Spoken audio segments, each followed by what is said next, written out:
Hey y'all, welcome back. First of all, I just want to let y'all know, you see the title? This is Belle Collective Season 1, Episode 4. A few quick things. One, I am not recapping this entire episode. I am specifically laser focused on that white supremacist named Kaylon and her white racist family.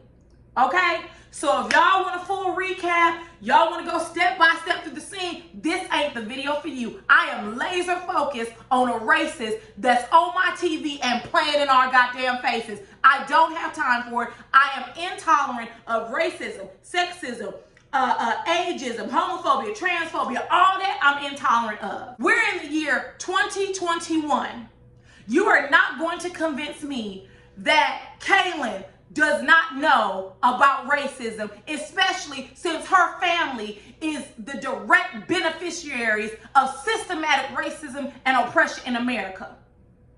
Her great-great-great-grandfather was Jefferson Davis. He owned a plantation and he owned slaves.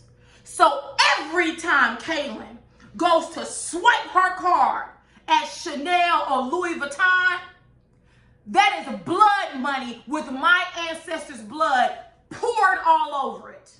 So no, Miss Kaylon, you're not going to sit here and tell me what white folks don't talk about when my people are the reason why your family is of prominence and wealth, like you said in the episode. You have some goddamn nerve to sit here in a room of black women and tell them that racism doesn't matter. But let me back up. I'm going to back on up because obviously you see that I am disturbed. My feathers are ruffled and I am riled. Antoinette, you're not going to come out of this unscathed. First of all, I don't know how you know this lady. I don't know how long you've known Kaylon. I even don't know how much close y'all are. What I do know is that there has to be some sort of character flaw within you that you will befriend a white supremacist.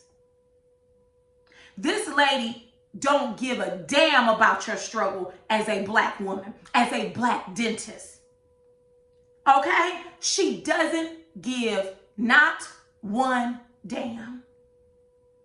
I'm not sure why you thought it was important or acceptable for you to bring a white supremacist into a space curated for the safety and protection and celebration of black women.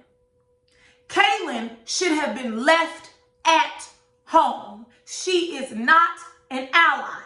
I am super disappointed in you that you brought this white lady who is not an ally to a brunch that was not curated for her. I'm going to leave you right there, Antoinette, because you are getting a major side eye from me just by being friends with her alone. Let's start off from the event.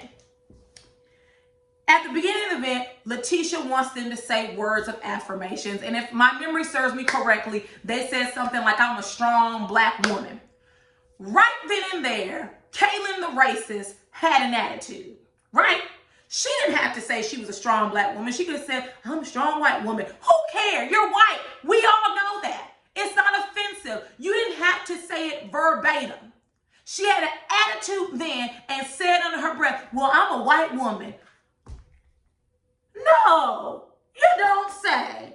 We didn't know that, Kaylon. We thought you were a light-skinned black woman. You goddamn idiot. Then they sat down and, to be fair, although this show is a hot mess, they began to share their personal experiences with racism and colorism. And to be fair, you all, it was actually a good discussion.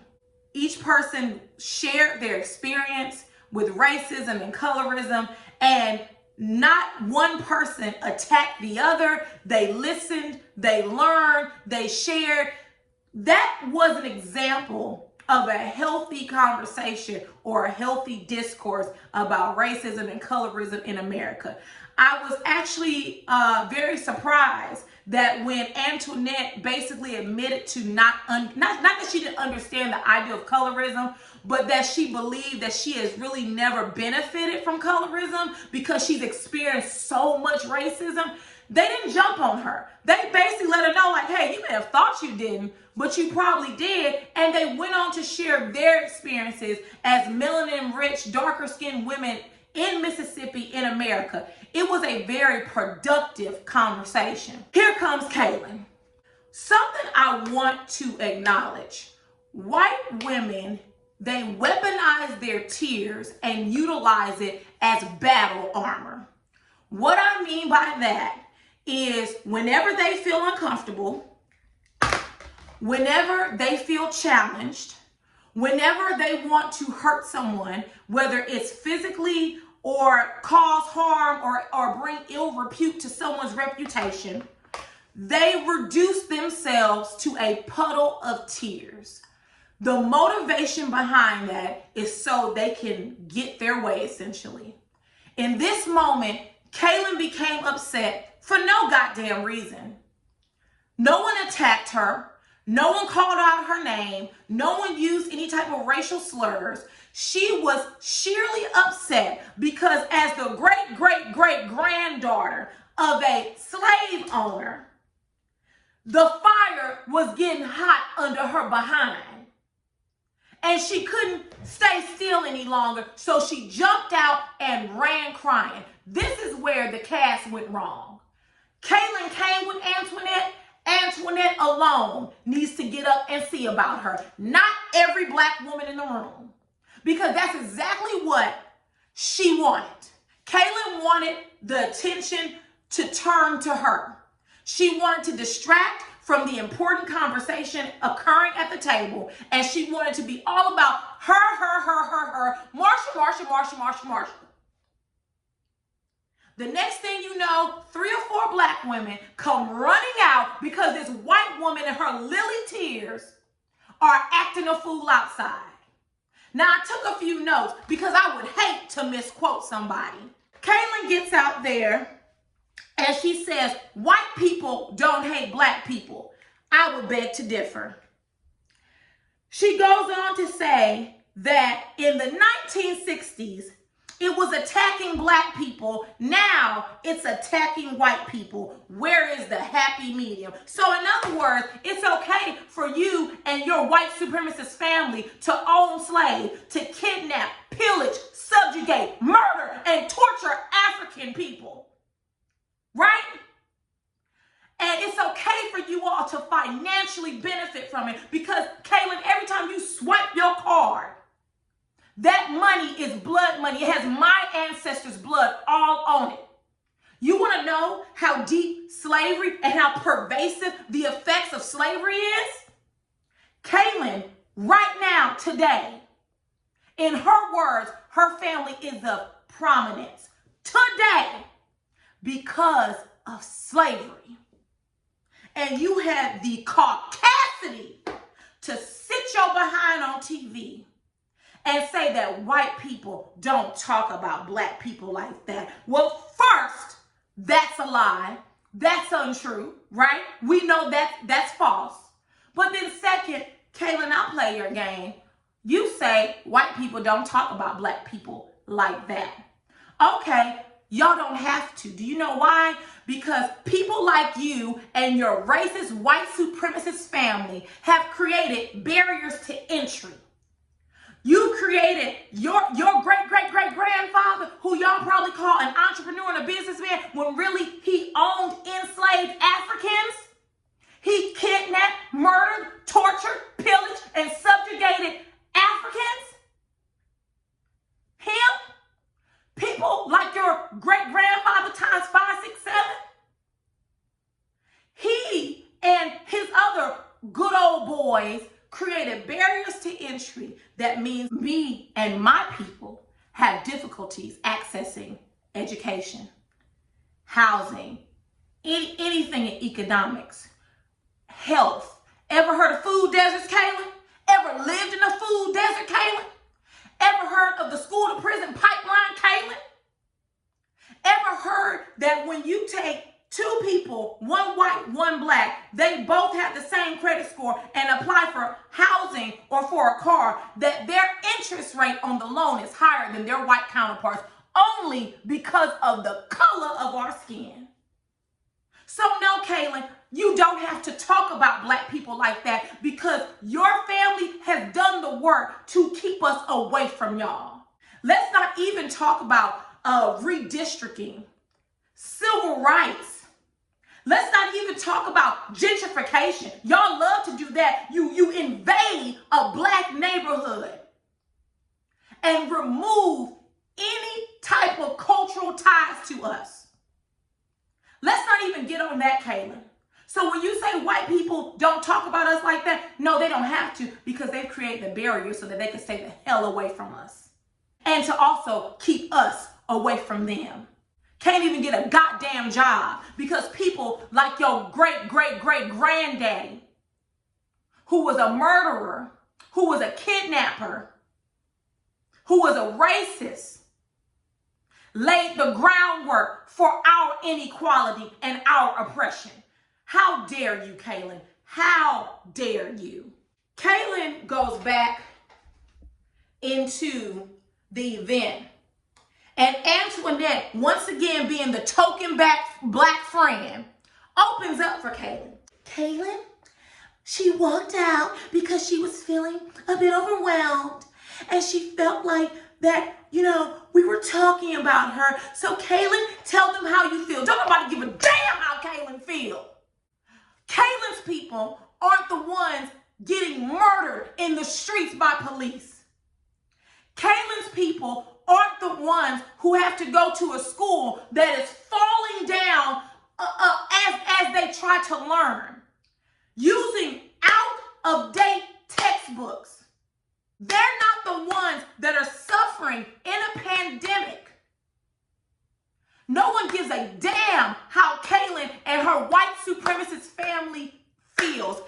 Kaylon, you have the unmitigated gall to invade and intrude a space meant for the safety and celebration of black women. You not only invaded the space, but then you had the nerve to basically tell them racism doesn't exist. That is white supremacy in a nutshell. And I don't care who likes it. I don't care who don't like it.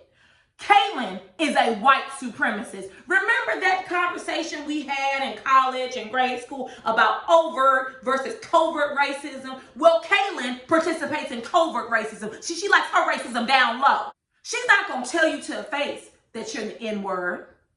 She's going to pretend, me and my one black friend, Antoinette, I'm not racist. She sat there at the table and threw up in y'all face. My family is of prominence in Mississippi, and I'm the great-great-great-granddaughter of Jefferson Davis. And she proceeded to say, here I am sitting at a table with a bunch of black women. A bunch of black women, like y'all some goddamn bananas. I know that Marie is not the crowd favorite. And based upon the episodes that I've seen, she's also not my favorite. But Marie was 1000% correct. This is about Letitia, or Letitia. I'm unsure how to pronounce her name. My apologies if I'm mispronouncing it. This is about Letitia. We don't want to hear about you.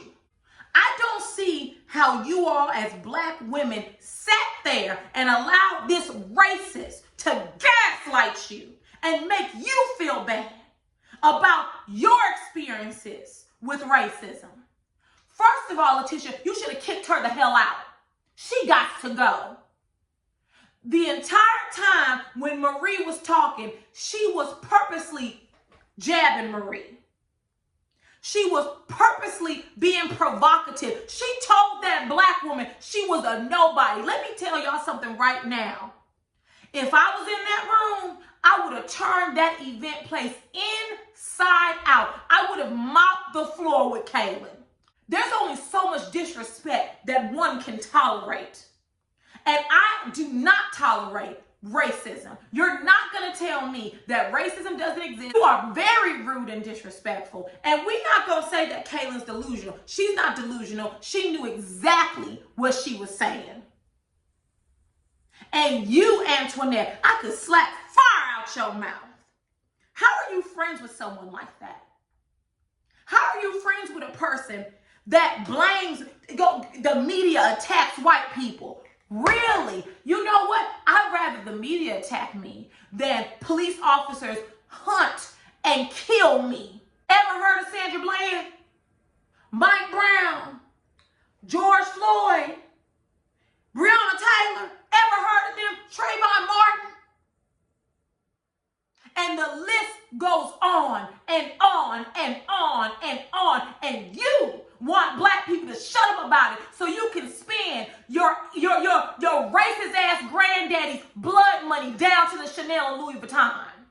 Let me tell y'all something. I don't want to see Kaylon on this show. No damn mo. I don't. She's not necessary to the storylines. She is a racist. She is an inciter of violence because what she did to Marie, antagonizing her and poking her, and oh, you want me? Go on, come over here. You're a nobody. That white lady sat up there and called a black woman a nobody. And yes, it was all about race. The great-great-great-granddaughter, the beneficiary of slavery, Kaylon. Get her off my TV screen, y'all. And let me tell you something. She's going to continue to be on this show. I won't be watching. I will not be watching. I will not tolerate someone who is clearly racist and someone who clearly sits firm in white privilege and white supremacy. I will not allow myself, I will not subject myself to that type of hatred. And Antoinette, if you think that woman is your friend, you boo-boo the fool, in the words of my mama. And just like that, I'm done. Y'all go ahead and drop down in the comments and tell me what y'all felt about this episode. You can talk about the entire episode or just this piece, but no worries. I am dead serious. If Kaylon is on my TV screen this next episode, it'll be Belle Collective who? Not in 2021 you won't. I will not tolerate that. It is an affront to my very being as a black woman that this white woman has gained all of her privilege, all of her money, all of her luxury from my ancestors. And you had the audacity to weaponize your tears so that you don't want to feel uncomfortable because you and your family are a bunch of guilty, filthy rats. Y'all, I'm done. Y'all let me know what you thought about the episode. I will see y'all later. Mwah. Bye, y'all.